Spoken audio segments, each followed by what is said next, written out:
the last 15 months, so thank you for being here as well. I want to welcome Netta Shargi from the Bring Our Families Home campaign. Netta and her group are the families of Americans who are detained overseas, and they're doing the work. And her group are the families of Americans who are detained overseas, and they're doing the work to help bring folks home on behalf of themselves and their own families and on behalf of folks like BG. So Netta, we're very thrilled to have you here today. I want to welcome Mickey Bergman from the Richardson Center. Governor Richardson and his group were a gigantic part of the effort to bring BG home, and we're thrilled to have Mickey here today as well.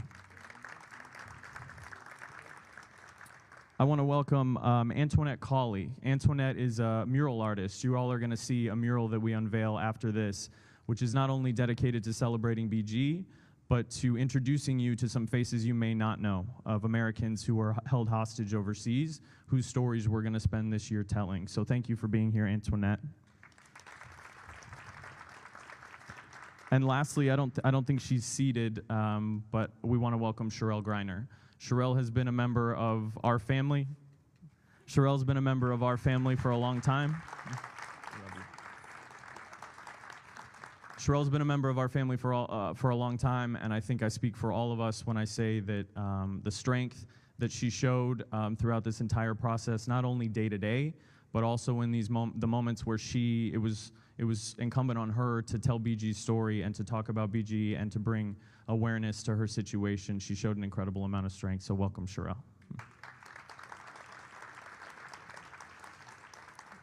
And last but certainly not least, I want to welcome our Mercury players and staff who are here today. This entire last 15 months was something that impacted them very dearly. They were gracious through all of it, and I think through all of it, they demonstrated the power of our team, our players, this city, and also the WNBA and its Players Association as a whole. So thank you guys for being here as well. Lastly, one last thank you to all of our media for telling this story today, before, and tomorrow. Thank you very much. All right, thank you, Vince. Before we get started, a little bit of information. Today's media availability is going to last approximately 30 minutes. We're going to try to accommodate as many media outlets as possible. A reminder that the focus of today's availability is on Brittney's return to the court, as there are many details about her time in Russia and travel logistics, et cetera, that cannot be answered due to security concerns. Palmer and Olivia, if you guys can raise your hands. We'll have 2 microphones in the audience. If you'd like to ask a question, please raise your hand. Once you've finished asking your question, please return the microphone to Olivia and Palmer.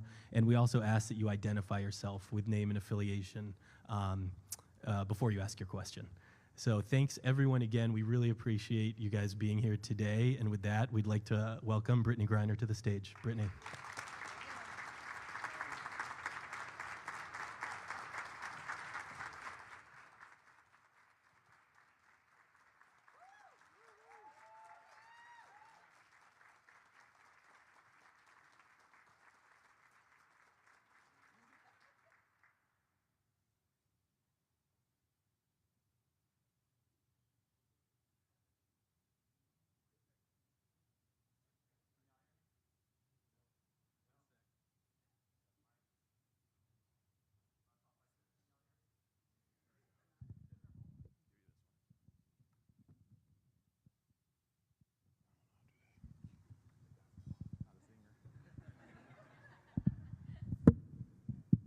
That's better?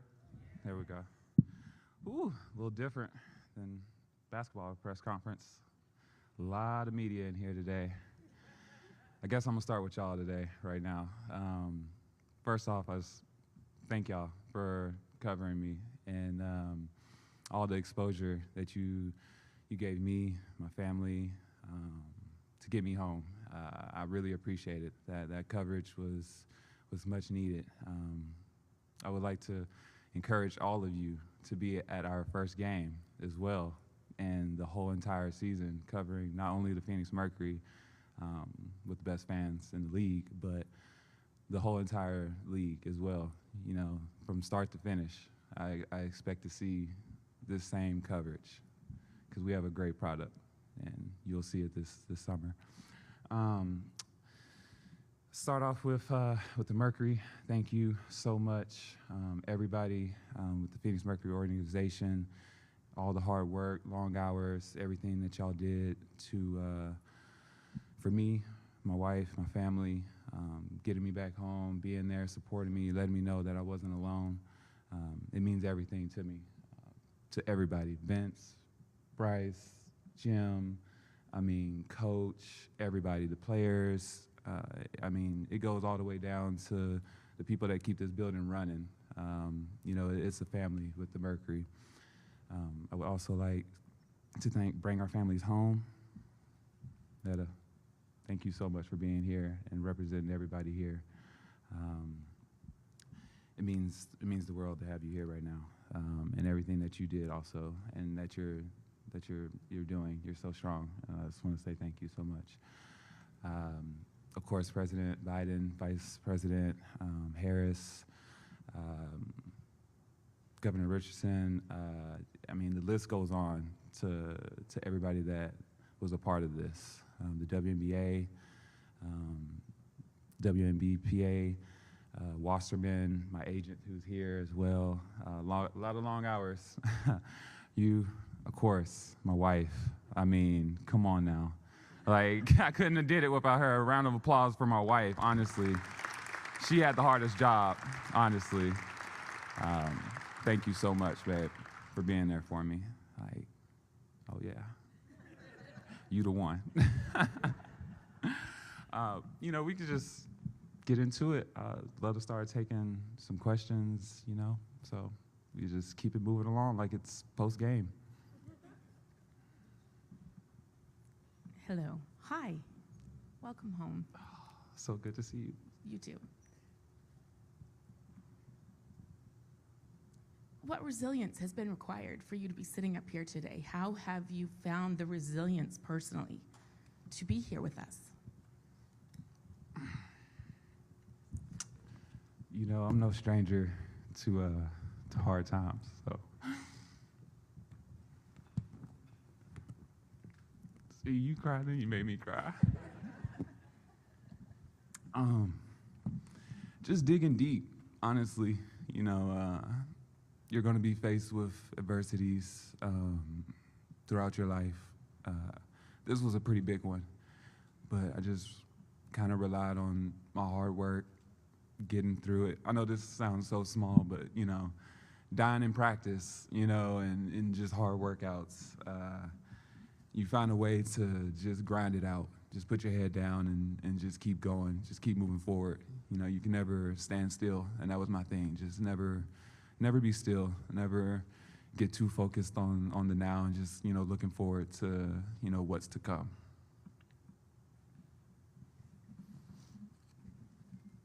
Hey, Britt. BG, Matt Gutman with ABC News. I think I echo everyone and my colleagues here. We are so happy to see you here. Thank you. And I don't know if it was timed with your availability today, but you may know that the Washington Post, the New York Times, the Wall Street Journal put out an ad demanding the release of Evan Gershkovich today, right? So during your detention, were you aware of all of the efforts on your behalf, of the hashtag #WeAreBG, and what message would you send to Evan and Paul Whelan today? Yes, I was aware. There was a little bit of a delay in getting news sometimes, but I was aware of the efforts and everything that was going on. I was able to see pictures sometimes of different things, the WeAreBG. So just knowing that and having that, just being aware of what was going on when you don't know anything. You're there, you're sitting there, you're like, okay, I know people are fighting for me or bringing awareness to what's going on. And those times where I was able to see what was going on, it definitely, it made me a little bit more comfortable. It made me a little bit have hope, which is a really hard thing to have, a really dangerous thing to have, because when it doesn't work, it's so crushing. And I would say to everyone that is wrongfully detained right now across the world, stay strong, keep fighting, don't give up. Just keep waking up, find a little routine, and stick to that routine, and as best you can. I know that's what helped me, just finding little things, if it was just whatever it was, you know. Just keep pushing, because we're not going to stop. We're not going to stop fighting. We're not going to stop bringing awareness to everyone that's left behind right now. Hi, it's Ewan McCarty with CBS News. First of all, welcome back. We're so thrilled to have you here. I was wondering if you could explain a little bit about what your ordeal did for your mental and your physical health, and what your journey has been to get back to the place where you are now, where you're about to embark on preseason. You know, it was strenuous, and coming back from basically, you know, doing nothing, not having any gym or anything to be at. Getting back into it was hard. It's still a process. You know, just the little things. I mean, doing a plank, you know, was so simple before, and couldn't even stay up very long, you know, in just a regular plank when I first came back. Because as an athlete, you always want to be where you left off. And I left off playoffs, you know, finals, Chicago.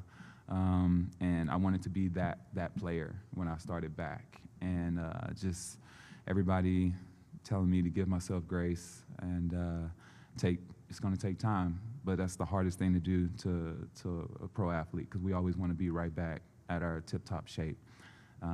So it's been a struggle, but like I said, it's liberating as well at the same time, just as a release, just getting back to my craft. And then being here in Phoenix, you know, with my coaches and my teammates really supporting me, you know, at every step of the way on the court. So it's been pretty good. Hi, Brittney. I am Stephanie Elam with CNN. And first of all, I have to say there's a great amount of lightness around you, which I think is kind of shocking considering what you've been through. It's extraordinary.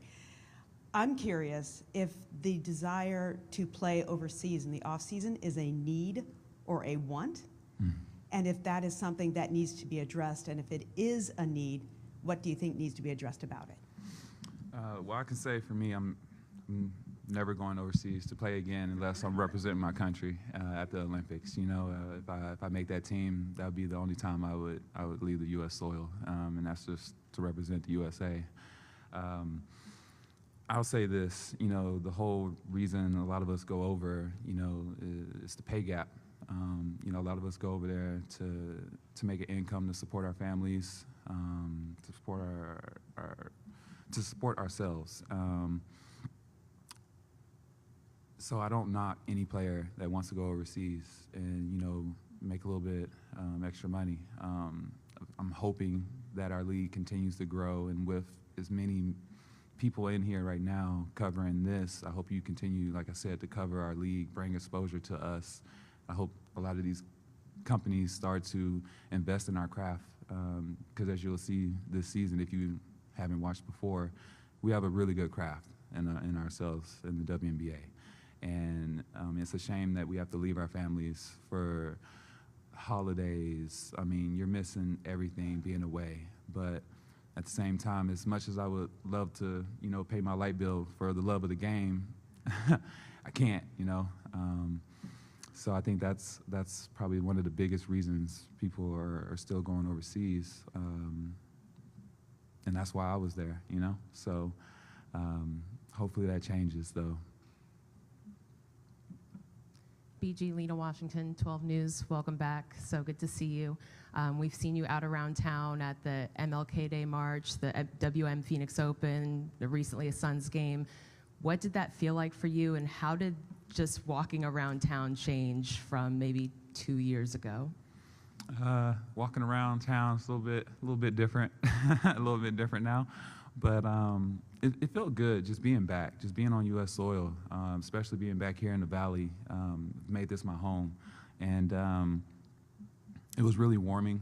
I had nothing but love, you know, being out and about, and just trying to get back to just being normal, you know, just being able to walk out the door and go see and do things. So it's been amazing. All the things that I really couldn't do either, because I was overseas playing, so I got to do a couple of those things here recently, which was really nice, actually.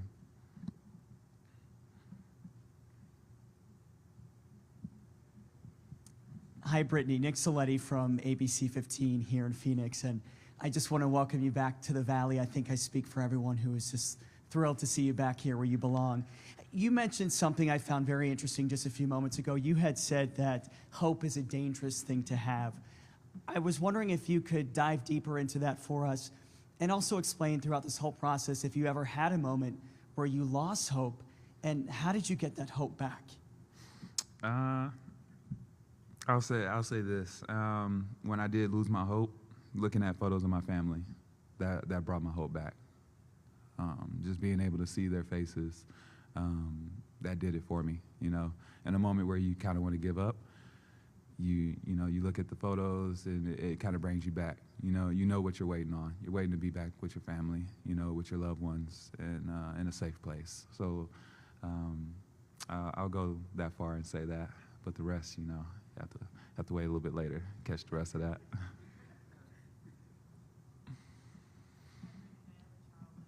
Welcome back. Thank you. Entering this season, how did your mindset change as a person and athlete given all you've gone through? Not taking anything for granted. Life is short. Things can change at the stroke of a match. So going into this season, just appreciating everything. I mean, the things that I always say, appreciate every moment, don't take it for granted. But it's so true. Once something like this happens to you, like when people say that, it hits home, like it hits closer to you. So just taking it all in. I mean, just walking in to the arena, one day I had a workout here, and they had, mercury all around and everything, and it was just such a surreal moment. No one was in there. I was the first one to walk on the court, and it hit me hard, So just looking forward to all those moments, just walking in on the first home game, the grind, the sweat, blood, hopefully not too much blood, because that means injuries, so hopefully not too much of that. But just taking all that in, I missed it. Like I would have rather been doing a 2-a-days, Coach, don't get any ideas.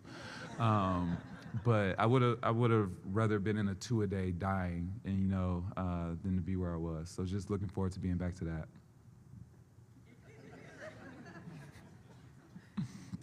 Yeah, Brittney, M.A. Vopel from ESPN.com. You've said really throughout your career that basketball was a sanctuary for you. Has it felt like that coming back? You talked about you want to be back where you were. Has it felt like a sanctuary, and where do you think you are as a player at this point, and where can you reach during this season?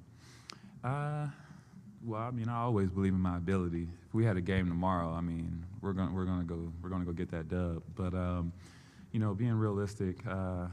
Am I exactly where I want to be? No, but I'm on the right track to getting there. That's for sure. I will say that. It's still a sanctuary. I mean, in the beginning, no. The first, I want to say day, but what was it, babe? Like 2 weeks? First month. It was hard. It's funny because she was literally filming me in the beginning, and yeah, those videos are really, really different to how they are now, where I'm at now. I feel like I've hit the corner and just loving it now. But at first there was a point where it was like, wow, like, dang, do I really want to do this fast right now? But no, it was so worth it, so worth it. Hi, Brittney. Over here. Jenna Ortiz, Arizona Republic. When you came back, Vanessa was your new head coach. How have those conversations been, and how is your support system here in Phoenix? I think the first thing I said was sorry. She was with Vegas that my last year playing, and we kind of sent them home. So, I kind of made a joke about that. I'm a jokester. I use humor a lot throughout this whole experience, just laughing at things. But no, it's been great getting to know her as a person. I'm really looking forward to the season, honestly. It's going to be really good things here, and I'm looking forward to being coached by her. Hey, Brittney, Robbie Baker with Fox 10. Good to see you and welcome home. You mentioned being back in the arena. We've seen you at the practice facility a few times with a big smile on your face. What were the emotions like the first time you got your hands on a basketball again and getting back on the court? So the first time I had a basketball in my hand actually was in San Antonio. It was good. It was good. I got some shots up.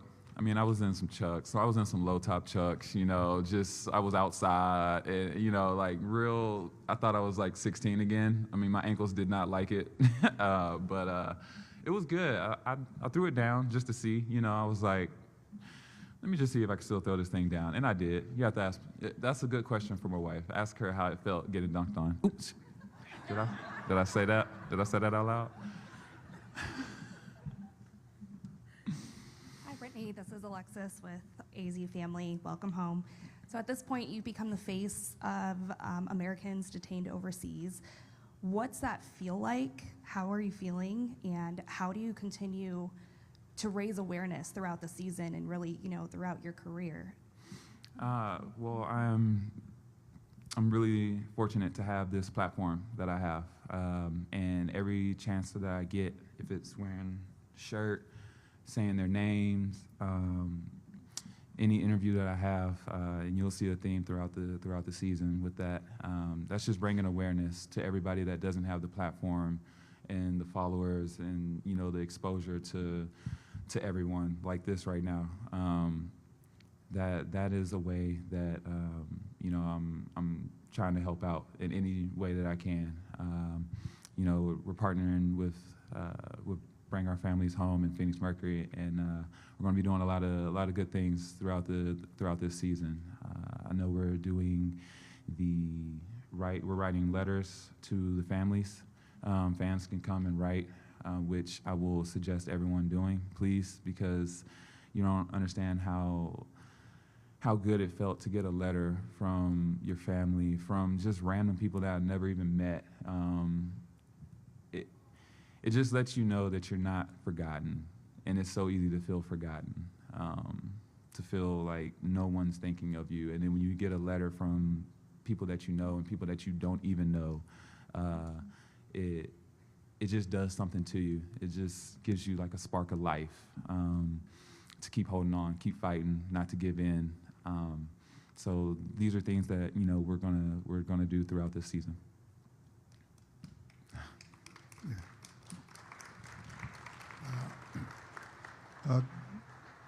Good morning, Brittney. I'm Bill Roden from ESPN and Skype, and it's really great to see you. It's good to know the prayers have been answered.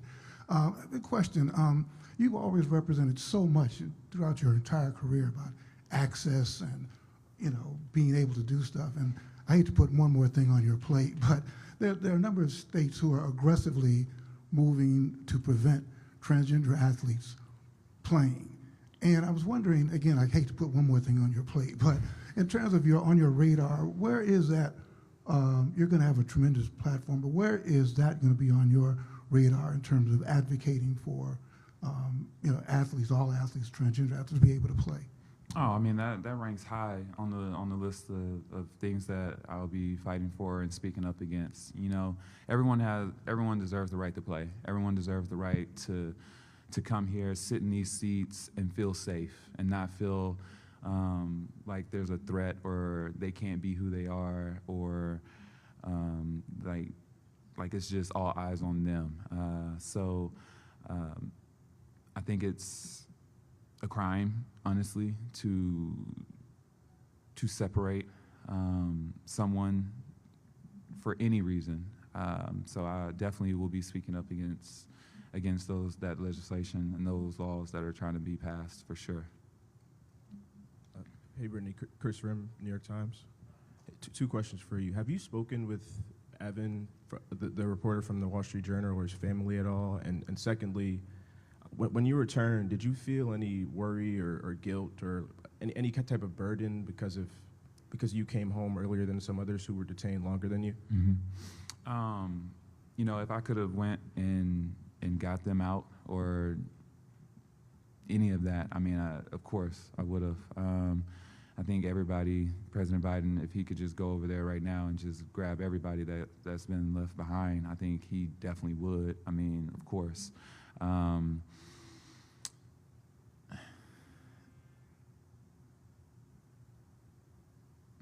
It's hard.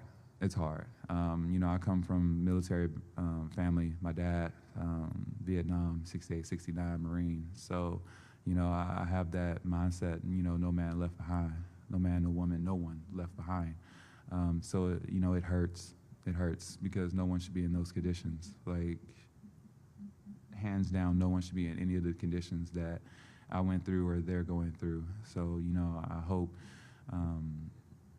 that everyone continues to bring awareness and fight to bring home everyone. Can you re-say the first part of your question? I'm sorry about that. Yes.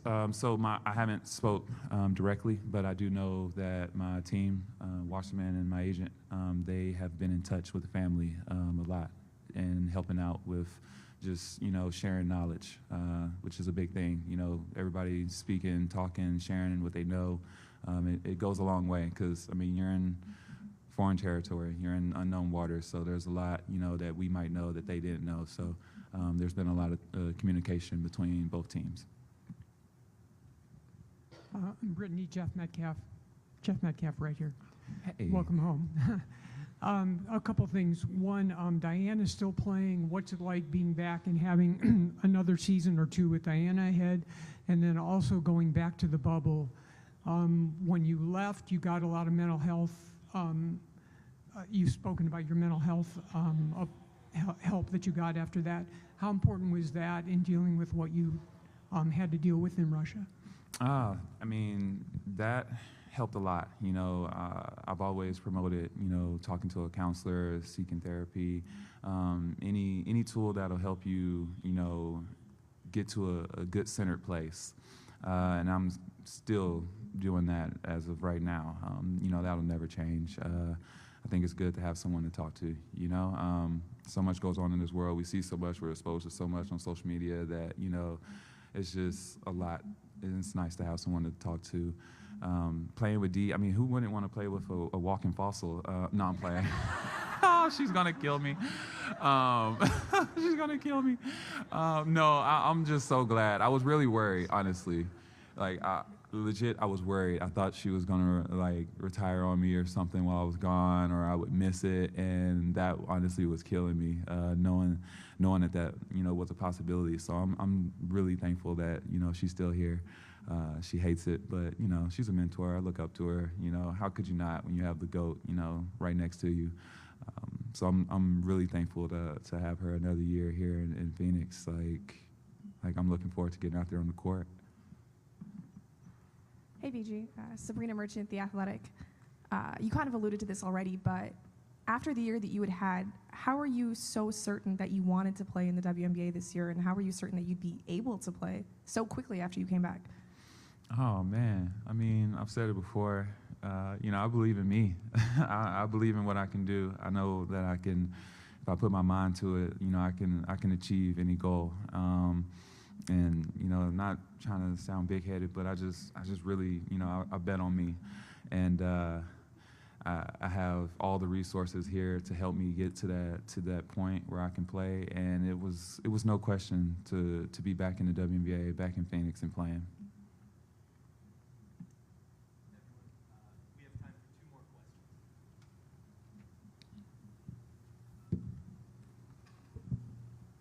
Hey, Brittney, Eliav Gabay, Sports 360 AZ. So picking back off of Jeff's question a little bit, what was the reaction being with the teammates again and now really feeling physically part of the team again now that you've been able to be in it a little bit longer?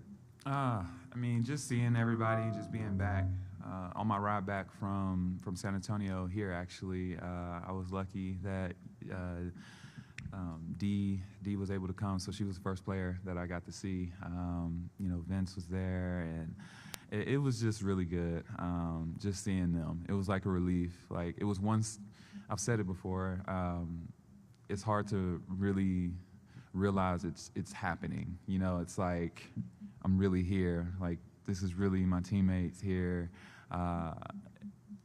So it was just liberating. It was so great to be on that plane, riding back with her, and then seeing everybody at the gym. It was crazy. Oh man, it was such a good feeling.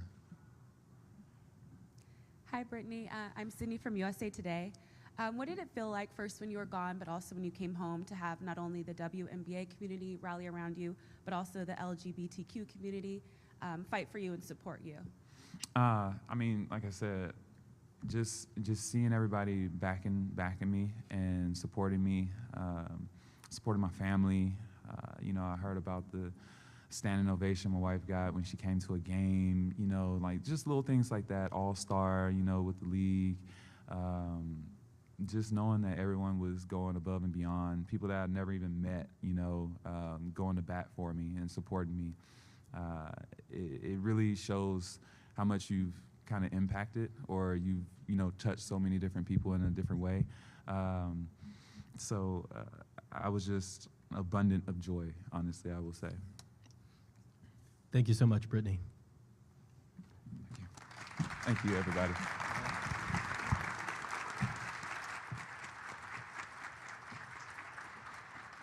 Okay, thanks everyone again. At this time, we'll ask you to please join us outside for the unveiling of a mural dedicated to the fight to bring wrongfully detained Americans home.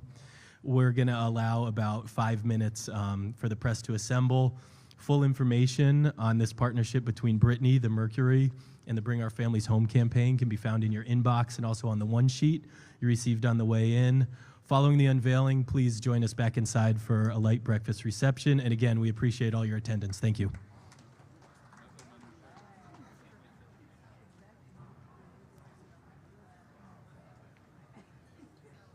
Breakfast reception, and again, we appreciate all your attendance. Thank you.